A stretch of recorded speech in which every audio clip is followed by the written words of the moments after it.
হিন্দু ধর্মে অনেক মন্দিরই রয়েছে যেগুলি অত্যন্ত প্রাচীন ও জাগ্রত।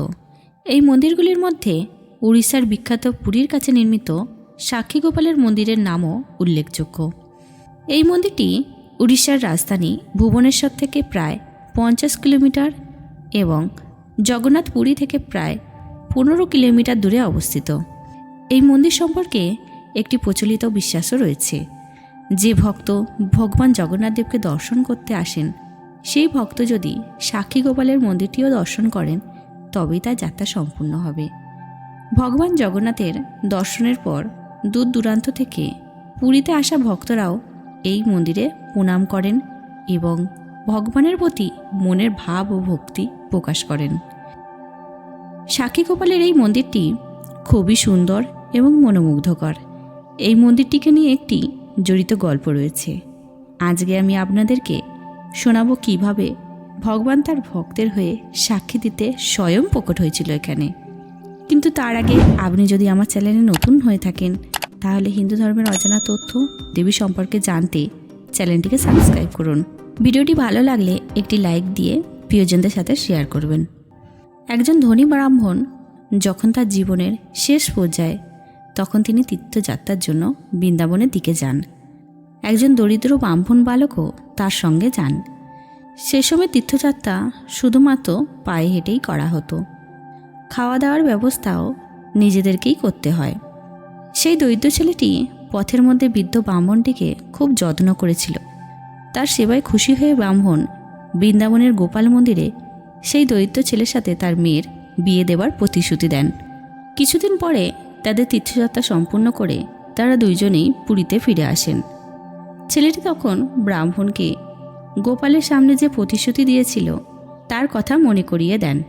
ব্রাহ্মণ তার এই প্রতিশ্রুতির কথা তার পরিবারের ছেলে ও স্ত্রীকে বললে তারা এই সিদ্ধান্তে রাজি হননি। উল্টে তারা দরিদ্র ছেলেটিকে অপমান করে। তখন দরিদ্র ব্রাহ্মণটি বলেন, তিনি আমাকে প্রতিশ্রুতি দিয়েছিলেন তিনি তার কন্যার সাথে আমার বিবাহ দেবেন। একথা শুনে বৃদ্ধ ব্রাহ্মণের ছেলে বলেন, আমার পিতা যে তোমাকে প্রতিশ্রুতি দিয়েছিল তার কি কোনো সাক্ষী আছে তোমার কাছে?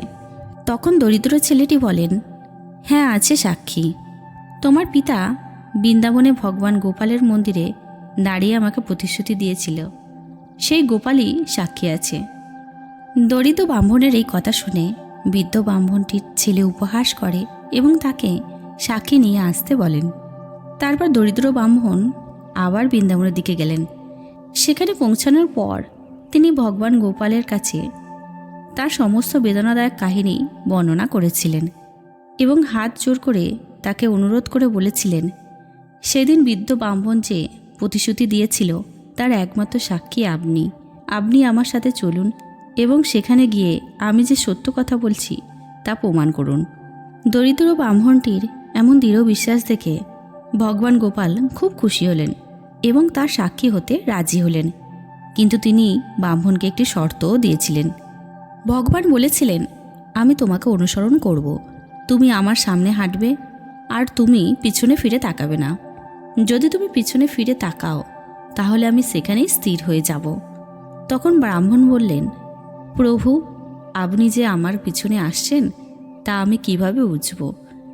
তার উত্তরে ভগবান বলেছিলেন, আমার পায়ের নুপুরের ধ্বনি তুমি শ্রবণ করবে, তাতেই তুমি বুঝতে পারবে আমি তোমাকে অনুসরণ করছি। ব্রাহ্মণ রাজি হয়ে পুরীর দিকে রওনা দিলেন। হাঁটতে হাঁটতে তারা গ্রামে পৌঁছালে বালুকাময় রাস্তা শুরু হলো। বালুকাময় পথের কারণে নুপুরের ধ্বনি থেমে যায়। দীর্ঘ সময়ে ধ্বনি না আসায় ব্রাহ্মণ মনে মনে চিন্তা করেন, তাহলে কি প্রভু আমাকে স্মরণ করছেন না? এই ভেবে সে পিছনে ফিরে তাকায় আর সাথে সাথে ভগবান স্থির হয়ে যান। ব্রাহ্মণের সাক্ষী ভগবানের স্থায়িত্ব দেখে সে চিন্তিত হয়ে পড়ল।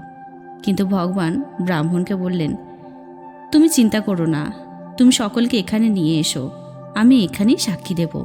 দরিদ্র ব্রাহ্মণ সবাইকে সেখানে নিয়ে এলে ধনী ব্রাহ্মণ তার উপস্থিতিতে গরিব ব্রাহ্মণটিকে যা বলেছিলেন তার সবই পুনরাবৃত্তি করলেন। এরপর ভগবান গোপাল সাক্ষী হয়ে গেলেন এবং ভগবান সেখানেই অদৃশ্য হয়ে যান। তার স্মৃতিতে সেখানেই নির্মিত হয় সাক্ষী গোপালের মন্দির এবং এই বিশ্বাসকে নিশ্চিত করে যে ভক্তরা তাদের ঈশ্বরে বিশ্বাসী ঈশ্বরও তাদের বিপদের সময় সাহায্যের হাত বাড়িয়ে দেন। তো কেমন লাগলো আজকের ভিডিওটি? ভালো লাগলে একটি লাইক দেবেন এবং বন্ধুদের সাথে শেয়ার করবেন। পরবর্তী ভিডিওতে আপনারা কোন পৌরাণিক কাহিনী সম্পর্কে জানতে চান কমেন্টে জানান। হরে কৃষ্ণা।